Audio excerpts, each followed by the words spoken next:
everybody, it's Kit with Paperkitz, and I hope that this one works. This is the third time I've tried to do this, but I'm on my third set of pockets and tags, so I'm getting quite a stash built, so I guess that's a good thing.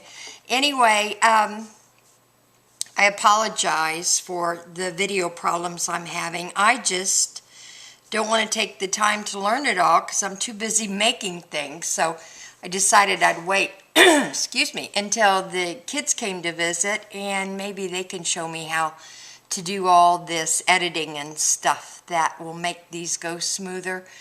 I remember one time when they were here, my 4-year-old granddaughter did a PowerPoint presentation for something she wanted, and my jaw hit the floor. I was like, this tells you where I am on the food chain, because I didn't even know I had PowerPoint on my computer. So anyway, hopefully they can give me some guidance. In the meantime, I'm just going to start my videos out by saying goodbye so that you'll know that I'm sending you off with heartfelt wishes for good creativity. Thank you for watching, and take care of yourselves, and I hope you have a great day. Okay, now that we've got that, let's get on with the project. This is going to be project number 2 of 52 mini album journals and such from 52 sheets of paper. This is going to be the such. That's why that word's in there, because this project, and I'll show you how we used to do it in the good old days. Excuse me, I'm getting all choked up today. I apologize. Used to hand draw all the templates out on paper, and so that's what I'm trying to locate, all 52 of these papers. I'd cut 12 by 12s out of manila folders, hand draw it out, and then I would take it into Photoshop and do fine line drawings, or maybe it was Adobe Print Shop. I forget what it was. But we've come a long way, baby. Now all we do is measure or use our cutters. Back in the good old days, we didn't have these cutters and scoreboards. We had guillotine cutters, and only real bookmakers had a lot of the tools that we're using today that have become very inexpensive. Back then we couldn't afford all those fancy gadgets. But with the popularity and demand, everything's more affordable now. So, although we still need to be conservative as much as we can with today's world. So, this is the third, through the magic of television. My cuts and folds have already been made because I didn't want to cut up a 4th piece of paper. I need to save it for all my projects. So, what we're going to make today, since this is the third time I've done this, I already have sets made. We are going to make 3 different pockets and tags out of one sheet of 12 by 12. And these are unusual, I think. I don't recall seeing them anywhere else. There's a large size, there's a middle size, and then there's a little small size, which this one, the tag itself, actually, I put on a scrap piece of paper, so it's actually got a little pocket in it. It'll sit this way in your mini albums journals. It'll slide down in there. These are so tiny, they would be cute as charms hanging off the side of your mini albums too. Those of you that like to do that. I like charms, but I don't like loud clanky ones. So I tend to make my charms out of paper and UT and things like that. But anyway, this is what we're going to make today, and you're going to get all 3 of these out of just one sheet of 12 by 12. So you can just make your own little envelopes and tags to your heart's content. And this one is pretty large size, and the unusual thing about it is the roll top that I like to use. That will make the tag hang, not the tag, the closure to the envelope hang down better. So anyway, let's get started on it. This is another set that I made just to give you some ideas of some paper. Didn't quite finish this one up before the camera went kapooty. It's supposed to record for an hour, but it just it does whatever it wants to do whenever it wants to do it. I don't know what that's about. But anyway, let's get on. This piece of paper is already slightly cut and scored, which is fine. It's a 12 by 12 piece of Bow Bunny from the Gabriel collection that was left over from a mini album I made my granddaughter. So the first thing we're going to do is you're going to take your 12 by 12, you're going to take your cutter, and you're going to cut off a 3-inch strip down the side. Then, so you have a 3 by 12. 3 by 12. Then you're going to cut off a 3-inch piece. Okay? And that, let's just take it all the way through. That's going to be your first envelope and tag. Now what you're going to do is you're going to decide which side you want to be the outside of the little trifold and which side you want to be the inside. And I wanted the dark to be the outside, so I set it up here in my scoreboard, and I scored this at 3 and 6, and that's going to make us a little trifold. How easy is that? The other 3-inch piece that's left over is going to become the tag inside the trifold. Now how I do these trifolds are, I fold down the first side and burnish it. Then the second fold in, just kind of tuck it up into that crease and walk the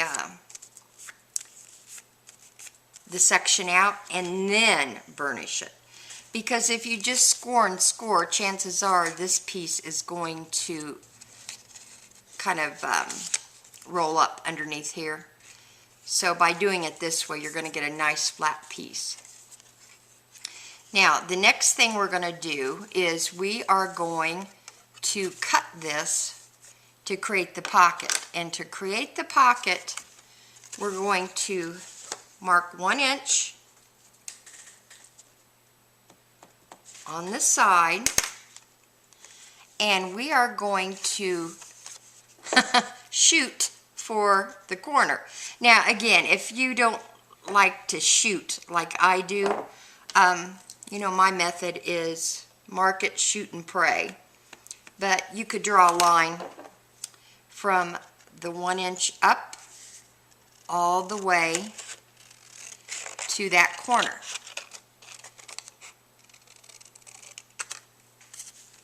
And mine didn't come out very straight. You can always trim it up. Bingo. Now what we're going to do is we're going to put glue down this edge and along the bottom, and that creates your little pocket in there. Then we'll take this piece that's left over and just trim it up to fit down in there. And you're going to have to trim it because you can see it already is overlapping the score line there. But after I trim it, and let me show you the finished one here. This one's already been glued down. I trim it and I round the corners. You can do anything you want. You don't have to have it set up like this. Here's one that I made probably 10 years ago. And instead of doing that, I punched a hole in the corner so that it could just hang. Tie ribbon or something through it and just made the tag out of some other piece of scrap paper that I had. But here's where you can get creative with it. But this method, I just kept it square, punched the corners, rounded the corners, put a hole in the top of it, and I'm going to tie some ribbon or twine or string in there, probably seam binding or string, since that's my thing. And this is so cute because when you put this on a journal page or you put it on a mini album page, you've got spot here, here, here, and here for little photos or journaling or decorating spaces, whatever you want to do with it. So you get a lot of fun in just a small amount of space. So there's one of them. Okay, now The next thing we're going to do is we have a, what's left here? We cut off 3. So we have a 9 by 12 piece left. Off the end of the 12 piece, you're going to cut a 4-inch strip. So cut 4 inches. You're going, now you have a 4 by 9. You are going to cut a 4-inch section off the 4 by 9. That's going to leave you with a 4 by 4 and a 4 by 5. This is going to become the tag in your larger pocket, and this is going to become the pocket for that little tiny cute tag that we're going to make. So we don't really need to do anything else with this, except I do round the corners on this, just because I like that look. Shoot them all over the place.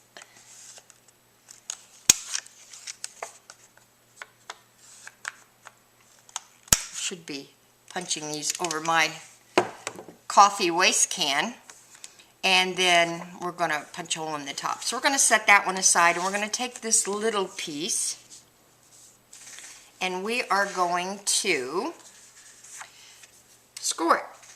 So put it in your scoreboard. With this direction, just figure out your direction that you feel like should be up and down. This is your, like this has text on it, so I wanted my text to be right side up. So this is going up, okay? And we are going to score 1 inch, and then 3 inches, rotate it halfway, and we're going to score a 1/2 inch. Now we're going to take this little baby and we're going to take our scissors and we're going to, oh, there's one other score too. Let me do that real quick because it's just going to be a cutting guideline. So this is the way you started, 1 inch, 1 inch, rotated it, 1/2 inch. Now you're going to come up here at the 3-inch mark, and this is just to give us a cutting line. You're going to score down to just where that horizontal score line is, and then you're going to do the same thing on the other side. Just come down to the 3-inch mark, score to the horizontal line, and that just shows me where I want to cut this off. It's just an easier thing to do at this point in time, so you don't have to really keep measuring. So, you know how we love math. We're going to cut off that little corner on this side and cut to the inside of the score line. By that I mean cut down on that one and then cut to the right of the score line on this one. Just to basically get rid of the score lines. That's what we're doing. It's going to be scrap. We don't need to save that. Do the same thing on this side. Scrap, don't need to save that. And then come down here where we made the 1/2 inch score line, and we're going to cut to the right of the score line on this side, to the left of the score line on this side. Again, what we're doing is getting rid of the score lines. And then we're going to come out, and you know what, let's measure, because I want to diagonal cut that, and I want to come out a 1/2 inch.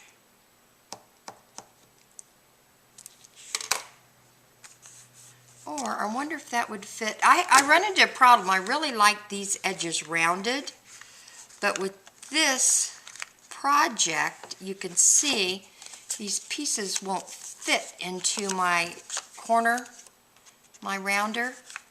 There it does. Okay, let's round them. Never mind. Let's just cut these pieces off.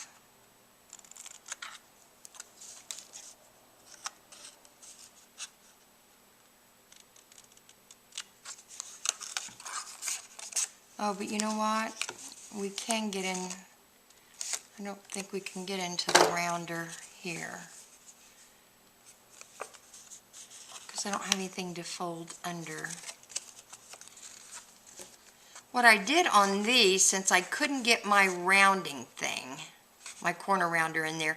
Those of you that have the, what do you call it, the chomp, crocodile chomp, you can probably get in there. I can't. So when I can't get in and I want something done on the corner, what I do is I mark 1/2 inch, 1/2 inch, and this we want square down here. So let's cut this off.